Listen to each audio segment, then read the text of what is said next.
was actually a group of protesters, and a backpack bomb went off, and several other devices went off, and then we had an unexploded device that also went off. That did not go off. We called in our bomb detection dog with the Habersham County Sheriff's Office. They have an EOD detection dog that's assigned to their agency through the Department of Homeland Security. We waited until law enforcement cleared the scene. They brought the bomb dog out, and they did alert on one bomb that was still active here on the scene. So we awaited for them to clear the scene, and then fire units and EMS responded to the scene. Overall, I think it went very good. The past events were okay, but I think this one went extremely well as far as the communication between the fire department and the police officers and EMS. We had a very good response between the EMS and being able to transport the patient, so I think this year was very well. And like I said, everything was different. We tested some aspects of our safety plan for the school.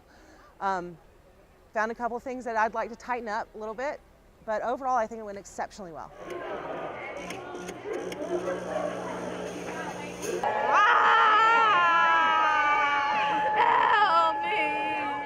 This year we wanted the drill to be as real as possible, and that meant with this drill with suspicious packages and explosives, even though there were nurses ready and waiting and eager and antsy to help, it's not safe. If the scene is not cleared, it's not safe for them to enter the scene and start to provide care because they can become victims themselves.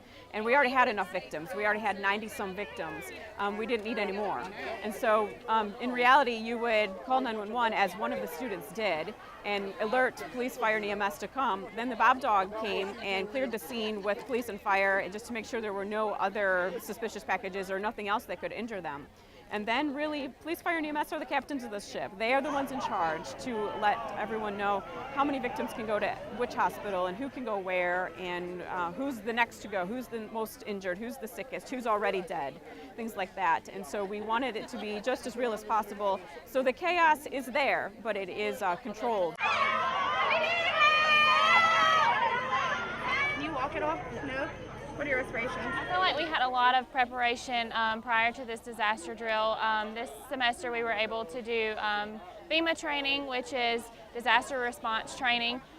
We went and took a course in Anniston, Alabama, and we were tested on the material, and we also got hands-on training at the FEMA site. So I feel like this kind of helped prepare us and kind of how you treat these patients and what you monitor for and how you triage these patients according to their condition.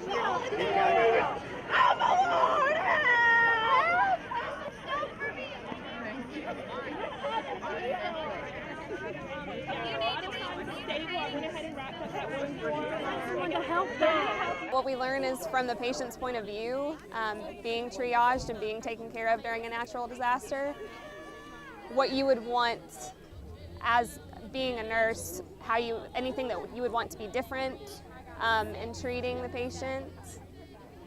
Yeah, I think that's really it. Just patient's point of view of everything. In reality, it's not every day that you have 60-some senior level nursing students at an arm's length ready to go and to help. But in the real world, a lot of nurses are ready to help, and if there's a call for a need, they're ready to jump in. And so with EMS and police and fire being kind of the captains of this ship, as it would be in a real disaster, the senior level nursing students and athletic training students as well worked together and took care of the victims, who were the juniors. I think it went very well. I think everyone learned and they played their role, did their part, and I think if there were a real event like this in the future, everyone would be better prepared.